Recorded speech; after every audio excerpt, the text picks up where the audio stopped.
So, you know, after talking about the first two steps, there's automatically going to be a next step. And that next step would actually emanate from the first two steps, because you can't actually evaluate your credentials and not get a result. You are going to get a result at the end of it.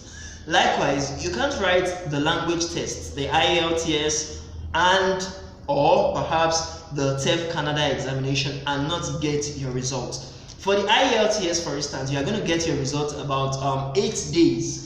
Within 8 days after you write the exam. But for the TEF Canada, you can get it within 6 weeks. You understand? And that's about 4 weeks, which is making a month, and 2 weeks. You understand? Extra. So that's the very next step that you are going to do, is to actually collect, to retrieve your evaluation, which we call the ECA, the Educational Certification Assessment or Credential Assessment, and the IELTS and the TEF Canada result. But I'm not going to categorize that mainly as the next step.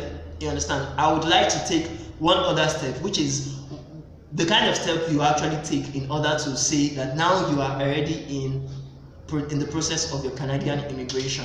And that is the step whereby you actually create an online profile for yourself. You understand? You're the principal applicant, and maybe perhaps you have families that want to go with you, your relatives. You are going to also add them to your application, even if they are not going with you. Please note that even if they are not going with you at that particular time you are moving, you must also add them to the profile. Reason being that if perhaps I, for instance, am going to Canada and I'm a young boy, I'm the last son of my family, I will still put my mother, I will still put my father, even though they are not going with me. I'll put my brothers in the profile, because along the way, how the Canadian immigration works is that you can always bring them to Canada after you have gone to Canada.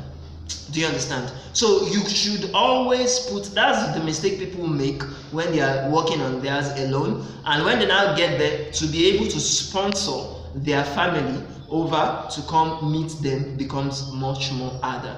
But if you have added them to your profile while you're actually filling the profile online, it won't be a problem for you when you want to make them come to meet you in Canada after maybe months or years of you actually staying there.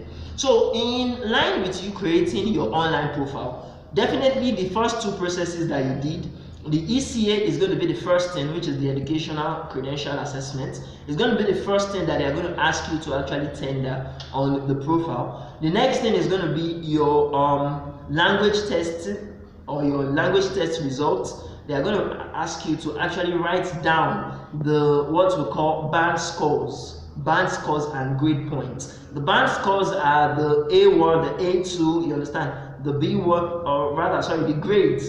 The grades are A1, A2, B1, B2, C1, C2.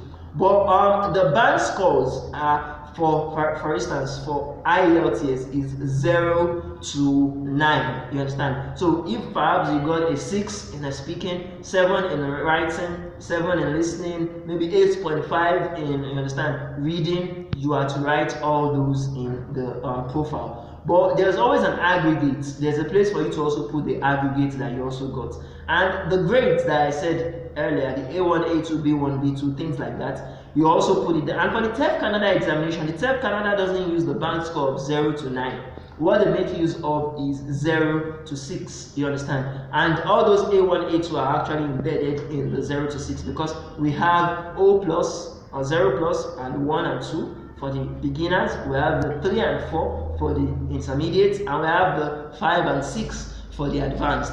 So you are going to put that. But something that I want to actually talk about also is that in the TEF Canada examination, the results are always in hundreds. So you can get maybe 226 in one, 356 in one, because the grades, the hundreds are always from 0 to 450 for one exam. Another one for one skill, another skill is 0 to 360, another skill is 0 to 300. So you have to put those numbers in your profile while actually filling the profile. And other things that you're going to fill are things that you know already. Your bio data, that means your name, your full name, you understand, your age, your sex, do you get it? Your academic qualifications, your experience, and things like that. You are going to also add them during your profile. And don't forget that you must always be truthful while filling those things. Don't lie about what you actually have. You may perhaps not get it the first time that you put your profile. You may not be selected, you understand, but it pays to be truthful, so that when next you now do it, you'll be able to actually say the truth and get the application settled. You don't need to lie, because even though you get there and you got there through lies and things, you may need to be backing up yourself. And perhaps if you are finally caught, you may also be redeployed, or how would I call that? You may be brought back to your country as a result of the lie that you actually lied. So be truthful. You understand? Truth pays. So thank you very much, and hope to see you in the next video.